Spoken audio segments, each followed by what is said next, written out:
We are sat on the eve of the 2025 Pro Motocross season, and there is so much to look forward to in this episode of The Hub, which is your one-stop shop for motocross news from around the world. We'll rattle through all of the points of note from the last 7 days, what there is to look forward to this weekend, and more over the next 10 minutes. So buckle up, because there's a lot to get to. First of all, Pro Motocross looms, as does the return of many factory riders. In 450MX, we will of course have the returns of Eli Tomac, Jorge Prado, Jason Anderson, Jet Lawrence, Hunter Lawrence, and scheduled is Justin Barcia. That was always the plan, although Barcia specifically is questionable to a degree. I think we see him at Fox Raceway, but he's not as much of a lock as the other 5 riders mentioned there. In 250MX, we'll have the returns of Levi Kitchen, Ty Masterpool, Ryder DiFrancesco, Casey Cochran,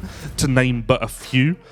The Triumph factory racing team will be bolstered as well, as Styles Robertson returns from the wrist injury that he suffered in January. He claims that's 100% now. Jalik Swole will still be out for a little while. Let's say we'll see him around Redbud sort of time. And then the Monster Energy Yamaha Star Racing team is a little bit injury hit still, as Daxton Bennett confirmed he will miss the first couple of rounds as he continues to recover from a concussion. Pierce Brown will of course be out for some time, and not official as we record this, but it may be by the time that this comes out, Max Anstey will miss most, if not all, of Pro Motocross, as that injury is not healing as expected and he effectively needs to start the process from scratch. So not good news for Max Anstey, although he'll definitely be back for SMX. I would just argue that Pro Motocross rounds are questionable. As if the returning riders are not enough, we also have an influx of European talent travelling over to tackle Fox Raceway. Bennoir Paturel has signed with the Twisted Tea Suzuki team for the entirety of 2025 Pro Motocross. Bennoir Paturel is of course a former MX2 Grand Prix winner, a former Monster Energy FIM Motocross of Nations winner.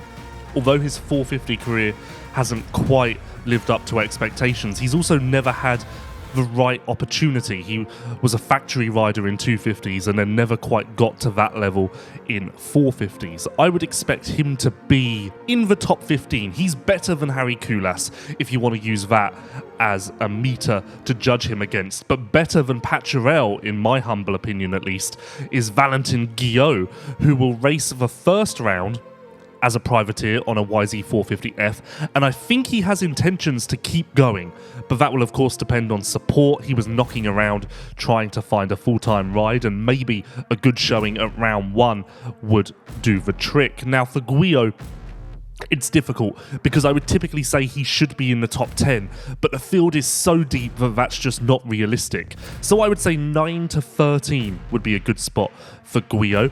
And then additionally, we also have Italian rider Nicolas Lapucci travelling over to race Fox Raceway with the ISRT Kawasaki team. That is the team that Frederick Noren rides for.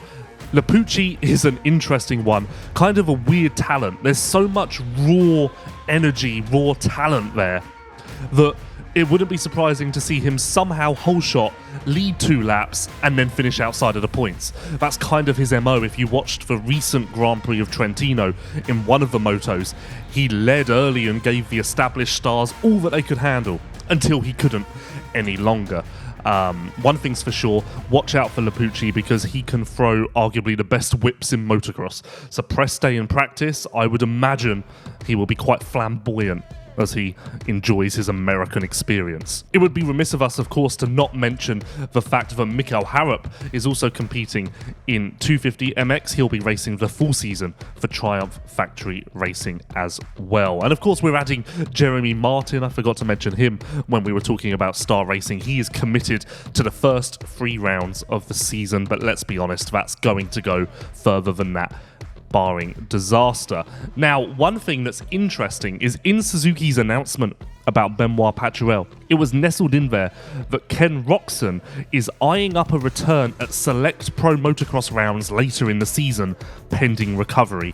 Now, that is of course fairly non-committal, but it surprises me to a degree because I felt as though Roczen's mood towards pro motocross during Supercross was that he was less interested in jumping in for a one-off appearance, but that sounds like it's on the cards at least, so something to look forward to, as if this series needs any more depth. Now, one rider who won't be racing is AEO Powersports KTM rider Talon Hawkins, who has stepped away from professional racing after that horrific injury suffered in San Diego, I think it was. I think he broke his femur there, was it?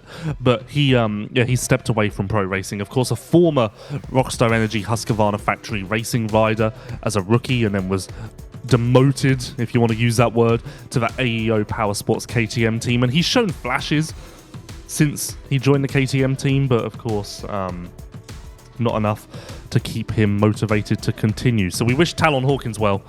I wouldn't be surprised if we see him at a race some point soon. I mean, he is actually a good talent, one that I rate quite highly. For whatever reason, I just don't think that he was given a fair shake. He was, of course, promoted sooner than initially planned to the pro ranks, and I think he could have been given a fairer shake of it, let's say. Now, jumping across to MXGP, we will have a milestone this weekend.